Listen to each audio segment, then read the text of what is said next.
মার্কিন প্রযুক্তি উদ্যোক্তা ও ধনকুবের ইলন মাস্ক একটি নতুন রাজনৈতিক দল গঠন করেছেন, যার নাম আমেরিকা পার্টি। মাস্ক বলেছেন, আমেরিকার নাগরিকদের পুনরায় স্বাধীনতা ফিরিয়ে দিতে তিনি এই দল গঠন করেছেন। তার এই ঘোষণাটি এসেছে সাবেক মিত্র ডোনাল্ড ট্রাম্পের সঙ্গে নাটকীয় দ্বন্দ্বের পর। স্থানীয় সময় শনিবার সামাজিক যোগাযোগ মাধ্যম এক্সে দেওয়া পোস্টে মাস্ক লিখেছেন, আজ আমেরিকা পার্টি গঠিত হলো যাতে আপনাদের স্বাধীনতা আবার ফিরিয়ে দিতে পারি। টেসলা ও স্পেসএক্স এর প্রধান আরো বলেন, দেশকে অপচয় ও দুর্নীতির মাধ্যমে দেউলিয়া করার ক্ষেত্রে আমরা একটি একদলীয় ব্যবস্থায় বাস করছি, গণতন্ত্রে নয়। এদিকে আমেরিকার প্রেসিডেন্ট ডোনাল্ড ট্রাম্প তার সাবেক মিত্র ইলন মাস্কের নতুন রাজনৈতিক দল আমেরিকা পার্টি গঠনের ঘোষণাকে হাস্যকর বলে আখ্যা দিয়েছেন। স্থানীয় সময় রোববার নিউ জার্সির গলফ ক্লাবে সাংবাদিকদের তিনি বলেন, টেসলা ও স্পেসএক্স এর প্রধান মাস্ক এখন একটি ট্রেন দুর্ঘটনার মতো অবস্থায় আছেন এবং পথভ্রষ্ট হয়েছেন, কারণ তিনি যুক্তরাষ্ট্রের বর্তমান রাজনৈতিক ব্যবস্থার বিরুদ্ধে লড়াইয়ের কথা বলেছেন। It really seems to have been developed for two parties. Third parties have never worked. So he can have fun with it, but I think it's ridiculous. যুক্তরাষ্ট্রের সরকারি দক্ষতা বিভাগে মাস্কের দায়িত্ব ছিল মার্কিন সরকারের খরচে কাটছাঁট করা।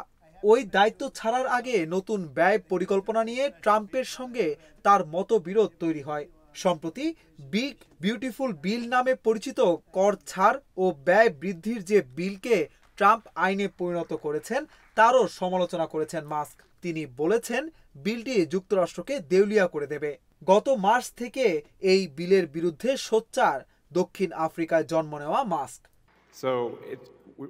মাস্ক দল গঠন করার কথা জানালেও তার এই দলটি আইনগতভাবে নিবন্ধিত হবে কিনা তা এখনো জানাননি। মার্কিন নির্বাচনী আইন অনুযায়ী নতুন রাজনৈতিক দল গঠনের জন্য ফেডারেল ইলেকশন কমিশনে নিবন্ধন করতে হয়।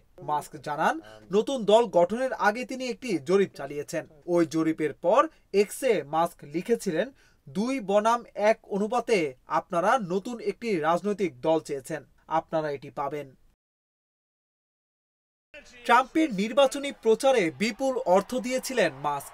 নির্বাচিত হওয়ার পর মাস্ককে যুক্তরাষ্ট্রের সরকারি দক্ষতা বিভাগের দায়িত্ব দেন ট্রাম্প।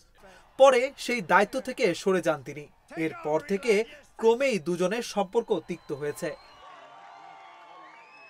2028 সালে প্রেসিডেন্ট নির্বাচনে ইলন মাস্ক প্রার্থী হতে পারবেন না। যুক্তরাষ্ট্রের সংবিধানের আর্টিকেল 2 এর সেকশন 1 অনুযায়ী প্রেসিডেন্ট হতে হলে প্রার্থীকে জন্মসূত্রে মার্কিন নাগরিক হতে হবে। মাস্ক জন্মগ্রহণ করেছেন দক্ষিণ আফ্রিকার প্রিটোরিয়াতে 1971 সালে এবং তিনি 2002 সালে মার্কিন নাগরিকত্ব গ্রহণ করেন। ফলে তিনি স্বাভাবিকভাবে জন্মসূত্রে আমেরিকান না।